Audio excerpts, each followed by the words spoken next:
안녕하세요. 더딥다이브에 오신 여러분 환영합니다.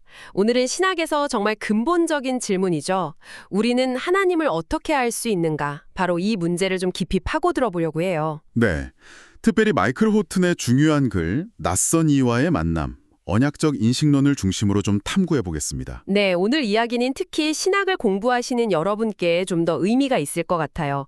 호튼의 주작을 우리가 익숙한 그 고백적 개혁주의 전통 있잖아요. 네네. 웨스트민스터 신앙고백서라든지 그렇죠. 웨스트민스터나 하이델베르크 요리문답 같은 그런 기준들을 통해서 한번 면밀히 살펴보려고 합니다. 좋습니다. 호튼은 하나님을 아는 길에 대해서 크게 세 가지 유형을 제시한다고 하는데요. 폴 틸리히의 아이디어를 좀 빌려왔다고 하죠. 네, 맞아요. 첫 번째가 소외를 극복하려는 길.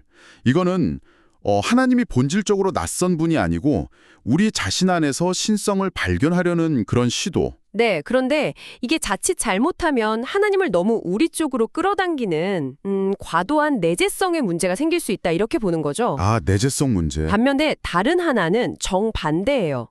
결코 만나지 못하는 낯선 이의 길. 그건 또 너무 멀리 있는 느낌인데요? 그렇죠. 하나님이 너무 초월적이어서 우리가 도저히 알 수 없다. 이렇게 보니까 이건 또 과도한 초월성의 함정에 빠질 수 있다. 이렇게 지적하고요. 그렇군요. 그리고 이제 호튼이 대안으로 제시하는 세 번째 길이 바로 오늘 저희가 좀 집중해서 볼 부분인데요. 네. 언약 안에서 낯선 이와 만나는 길. 네. 이게 흥미로운 게 우리가 하나님을 막 찾아 나서는 게 아니라 하나님께서 먼저 우리에게 다가오시는 방식이라는 거죠. 바로 그겁니다.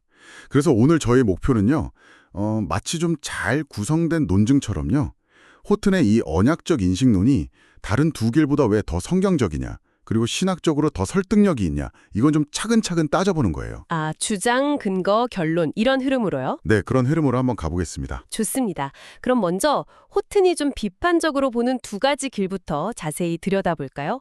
첫 번째, 소외 극복의 길이요. 네, 핵심은 하나님이 뭐랄까 멀리 계신 낯선 분이 아니라 바로 우리 자신 안, 우리 존재의 가장 깊은 곳에서 발견될 수 있다. 이런 생각인 거죠. 그렇죠. 틸리에뿐만 아니라 마이스터 에크하르트나 슐라이어마우, 헤겔 같은 사상가들이 이런 경향이랑 좀 연결이 돼요. 그쪽 계열이군요. 네. 이런 관점의 뿌리를 쭉 따라가 보면 플라톤주의나 신플라톤주의와 맞닿아 있어요. 존재론적으로는 어떤 신적인 본질이 세상으로 이렇게 흘러나온다는 유출, 이마네이션 사상을 좀 밑바탕에 두고요. 유출 사상이요? 네. 인식론적으로는 내면의 어떤 직관이나 신비적인 체험, 미전이라고 하죠. 이걸 통해서 하나님을 직접 파악하려고 하는 거죠. 직접 파악한다. 근데 이게 왜 문제가 되냐면요. 결국 하나님과 우리 사이의 근본적인 다름, 그러니까 하나님의 타자성을 좀 흐리게 만들어요. 타자성. 심하면 하나님과 세계를 그냥 동일시하는 범실론이나 만유제실론으로까지 나아갈 수 있기 때문이에요. 에크하르트는 표현이 정말 강했죠. 하나님과 영혼 사이에는 낯설미나 거리감이 없다. 네네. 영혼은 하나님과 동등할 뿐 아니라 그분과 동일하다. 와, 이건 구별이 완전히 사라지는 느낌인데요. 그렇죠. 바로 이런 지점 때문에 포여바흐 같은 철학자는 이런 식의 신학은 결국 인간의 이상이나 욕망을 그냥 신이라는 이름으로 투사한 거다. 이렇게 아주 신랄하게 비판했어요.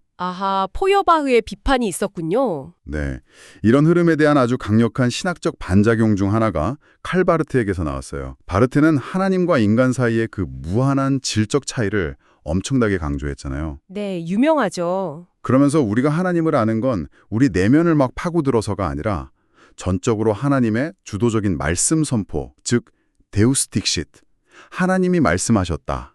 이것을 통해서만 가능하다. 이렇게 주장했죠. 데우스 딕싯.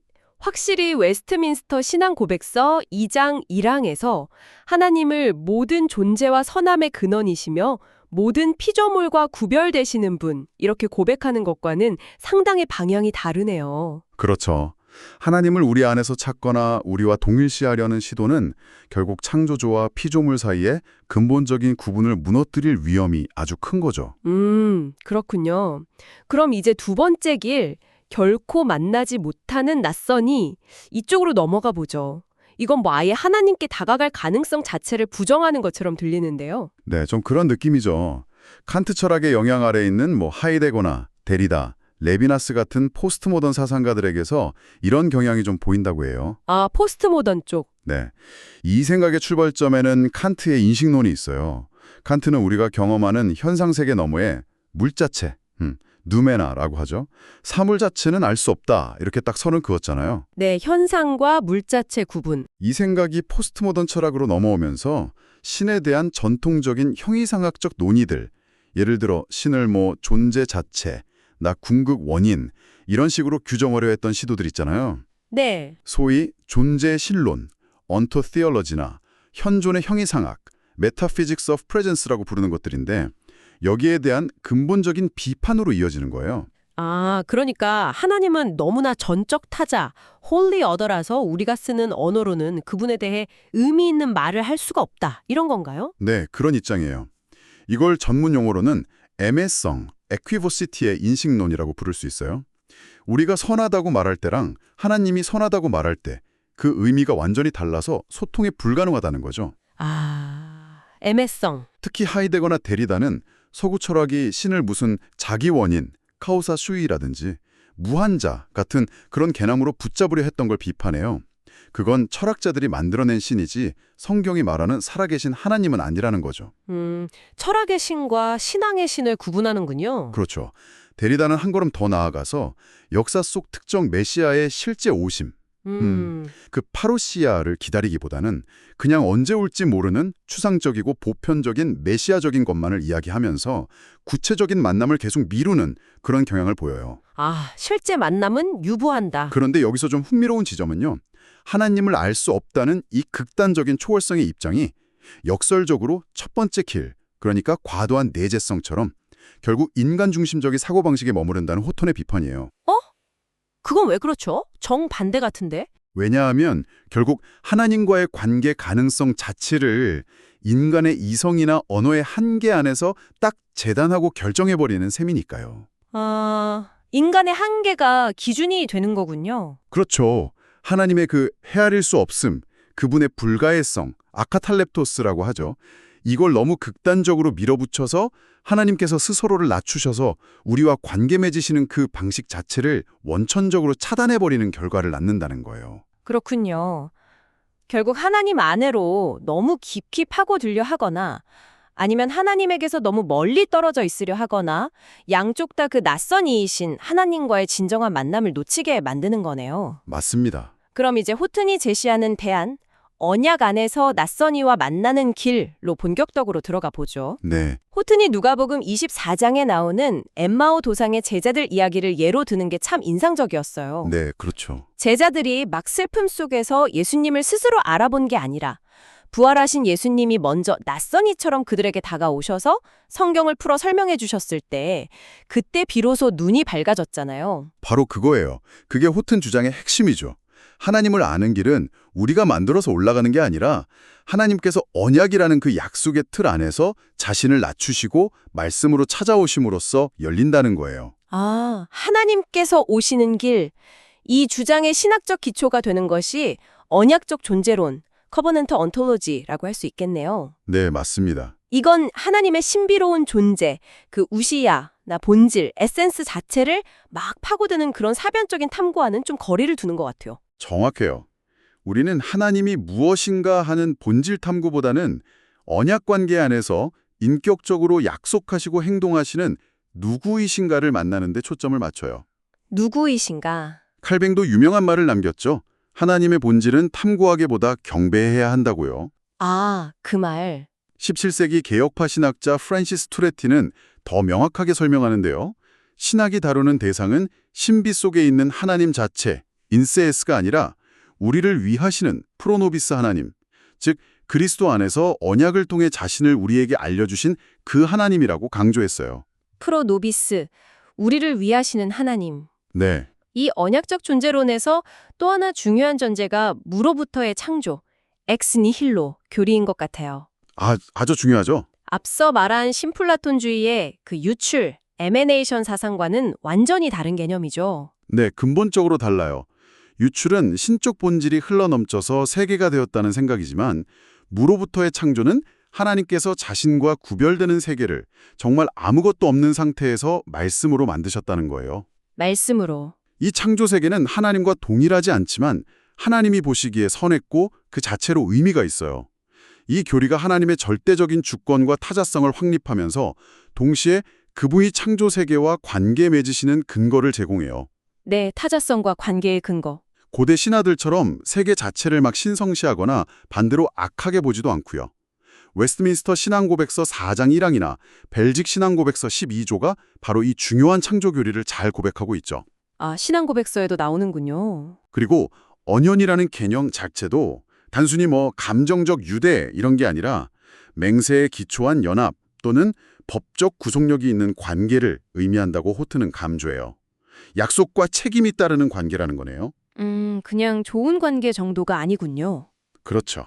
그렇기 때문에 성경에서 말하는 하나님의 현존이나 부재도 단순히 하나님이 공간적으로 어디 계시냐 안 계시냐의 문제가 아니라 언약 관계 안에서의 상태를 나타내는 경우가 많아요. 상패요? 예를 들어서 언약에 순종하는 백성에게는 구원과 축복으로서의 현존이 약속되고 불순종하면 심판과 저주로서의 부재가 선언되는 식이죠.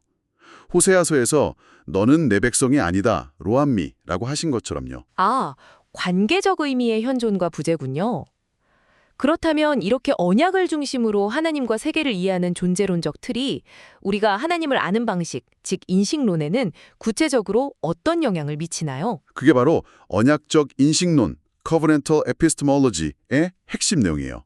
몇 가지 중요한 특징들을 좀 짚어볼게요. 네. 첫째는 인간의 상승이 아니라 하나님의 하강이라는 점이에요. 아, 방향이 위에서 아래로군요. 그렇죠. 우리가 노력해서 신적인 경지에 도달하는 게 아니라 하나님께서 자신을 낮추셔서 우리에게 오시는 성육신적 패러다임을 따라요.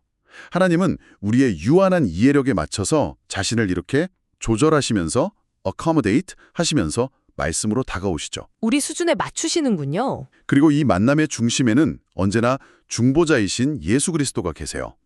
이건 뭐 웨스트민스터 신앙고백서 8장 전체나 하이델베르크 요리문답 18문답이 바로 이 그리스도의 중보 사역을 잘 다루고 있죠. 네, 그리스도 중심. 두 번째 특징은 하나님의 지식과 우리의 지식을 구별하는 것이군요. 맞아요. 둘째는 원형적 지식과 모형적 지식, archetypal vs archetypal knowledge의 구별이에요. 원형적, 모형적 좀 어렵네요. 네, 조금 용어가 그렇죠. 하나님께서 자신에 대해 아시는 완전하고 무한한 지식, 이게 원형적 지식이고요. 우리가 그분의 계시를 통해 얻는 참되지만 유한한 지식, 이게 모형적 지식이에요. 이 둘은 구별된다는 거죠. 우리의 하나님 지식은 피조물적이고 계시에 의존하며 궁극적으로 우리를 위한 프로나비스 지식이라는 거예요. 아, 우리를 위한 지식? 네, 칼뱅도 비슷한 말을 했어요. 하나님을 아는 것은 헛되고 고원한 사변보다는 살아있는 경험에 있다고요. 살아있는 경험. 셋째 특징은 주관적인 체험보다는 객관적인 말씀을 강조하는 점이네요. 그렇죠. 셋째는 내적 체험이 아닌 외적 말씀, verbum externum의 중요성이에요. 베르붐 엑스테르눔. 하나님을 아는 참된 지식의 근거는 우리 어떤 주관적인 감정이나 신비한 내적 체험이 아니라 객관적으로 선포되고 기록된 하나님의 말씀, 즉 성경에 있다는 거예요. 이것이 우리 지식의 확실한 기초가 되죠.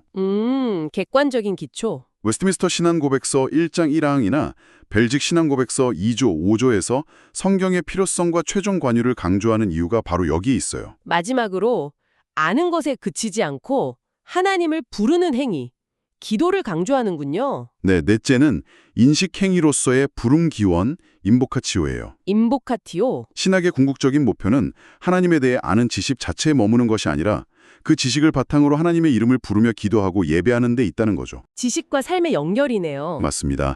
로마서 10장 14절 말씀처럼 믿지 아니하는 일을 어찌 부르리요. 듣지도 못한 일을 어찌 믿으리요잖아요. 하나님께서 출애굽기 34전에서 자신의 이름, 즉 여호와라 여호와라 자비롭고 은혜롭고 노하기를 더디하고 인자와 진실이 많은 하나님이라 이렇게 알려주신 이유도 바로 우리가 그 이름을 부르며 그분께 나아가도록 하기 위함이라는 거예요. 아, 이름을 알려주신 이유. 네, 하이델베르크 요리문답 116문답 이하에서 주기도문을 가르치면서 기도의 중요성을 강조하는 것도 다 같은 맥락이고요. 자, 지금까지 호튼이 제시하는 언약적 인식론의 주요 골격을 살펴봤어요. 요약하면 하나님을 너무 가깝게 끌어당기거나 과도한 내재성, 아니면 너무 멀리 밀어내는 과도한 초월성, 이런 양극단을 피해서 언약 안에서 말씀으로 자신을 계시하시는 그 낯선이 하나님을 만나는 것이 가장 성경적이고 균형 잡힌 길이다, 이런 주장인데요. 네, 그렇죠. 이제 신학을 공부하는 여러분의 입장에서 이 주장을 좀 더 평가해 볼 시간이네요. 이 언약적 접근법이 가진 강점, 그리고 또 생각해 볼 지점들, 또 목회 현장에는 어떤 의미가 있을까요? 네, 한번 체계적으로 짚어보죠.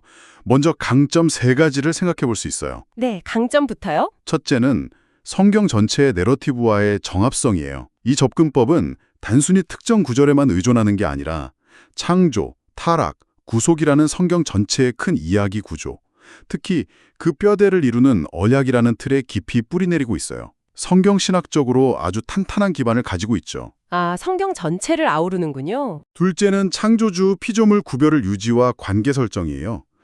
하나님과 세계를 혼동하는 범실론, 즉 과도한 내재성의 위험과 하나님을 세계와 무관하게 멀리 두는 이신론, 과도한 초월성의 위험을 모두 피하면서요. 하나님의 초월성과 동시에 언약적인 내재성, 그러니까 관계적 임재를 균형 있게 잘 설명해요. 이건 웨스트민스터 신앙고백서 2장 1, 2항이 고백하는 하나님의 속성과 아주 잘 어울립니다. 균형 감각이 있네요. 셋째는 그리스도 중심성이에요. 하나님을 아는 지식에 있어서 중보자 예수 그리스도의 절대적인 필요성을 아주 분명히 해요. 우리의 모든 하나님 지식은 우리를 위한 프로노비스 지식이며 오직 그리스도를 통해서만 하나님께 나아갈 수 있다는 점을 강조하죠. 그리스도 중심성. 중요하죠. 이건 역시 웨스트민스터 신앙고백서 8장 1항이나 하이델베르크 요리문답 18문답의 핵심 가르침과 아주 잘 일치하고요. 강점들을 들어보니 확실히 설득력이 있습니다. 하지만 어떤 이론이든 완벽할 수는 없으니까 좀 더 질문해보거나 생각해볼 지점들도 있겠죠? 물론이죠. 약점 또는 더 논의해볼 지점 세 가지 정도로 꼽아볼 수 있을 것 같아요. 네, 어떤 점들이 있을까요? 첫째는 철학과의 대화 방식 문제인데요.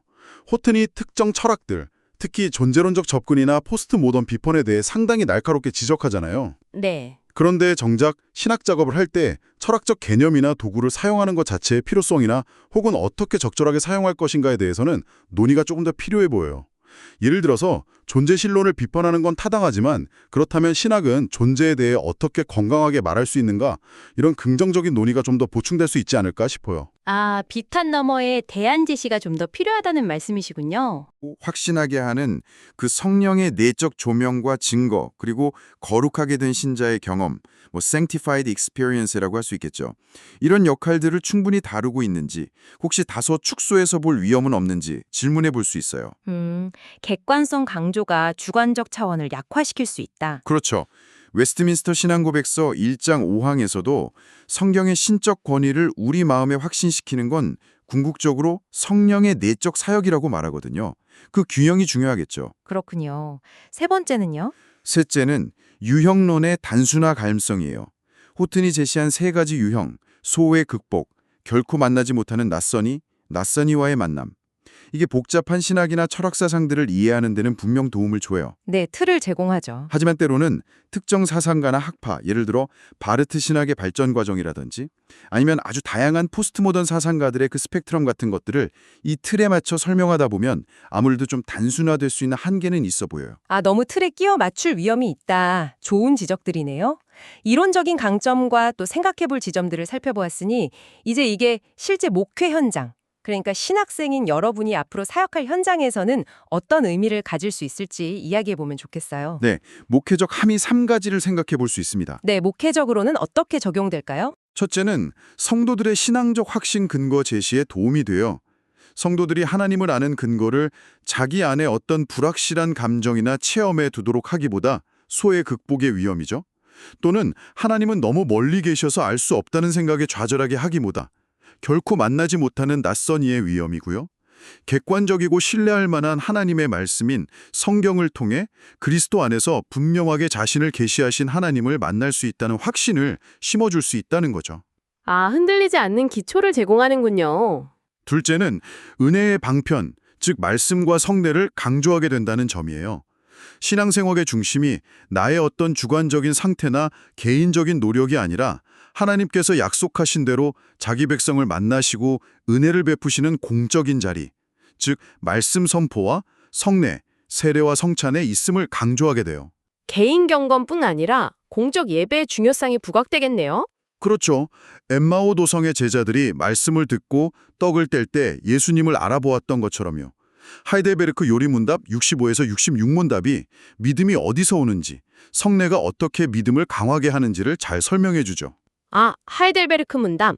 마지막 셋째는 기도 생활의 활성화에 기여할 수 있어요. 우리가 기도할 때 그냥 막연한 어떤 힘이나 원리가 아니라 언약 관계 안에서 우리의 이름을 아시고 우리의 기도를 들으시는 인격적인 하나님 아버지께 나아간다는 것을 가르칠 수 있거든요. 인격적인 만남으로서의 기도. 그럴 때 성도들은 더욱 하나님을 의지하며 예배하는 마음으로 기도하게 되고 누구든지 주의 이름을 부르는 자는 구원을 받으리라는 로마서 10장 13절의 약속을 삶 속에서 실제적으로 누리게 될 거예요. 으로 막 녹아들어 하나가 되려는 시도, 즉 과도한 내재성이나 하나님을 영원히 알 수 없는 저편으로 밀어내는 시도, 과도한 초월성 모두 문제가 있다는 것을 봤고요. 네. 대신 언약이라는 관계 안에서 낯선 이로 다가오시지만 동시에 말씀을 통해 분명히 자신을 알려주시는 하나님을 만나는 길의 중요성을 확인했네요. 그렇죠. 무엇보다 이 모든 과정이 우리의 노력이 아니라 하나님의 주도적인 말씀, 데우스 딕싯에 근거하고 중보자이신 그리스도를 통해 이루어진다는 점을 기억하는 게 참 중요하겠습니다. 네, 맞아요.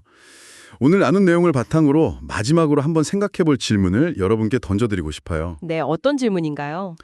호트는 우리가 언약 관계 안에서 친밀함을 누리면서도 여전히 하나님을 낯선 이로서 만난다고 강조했어요. 이 말은 언약의 신실함 속에서도 하나님의 거룩한 타자성, 우리와 근본적으로 구별되시는 그분의 낯섦이 사라지지 않는다는 뜻이겠죠.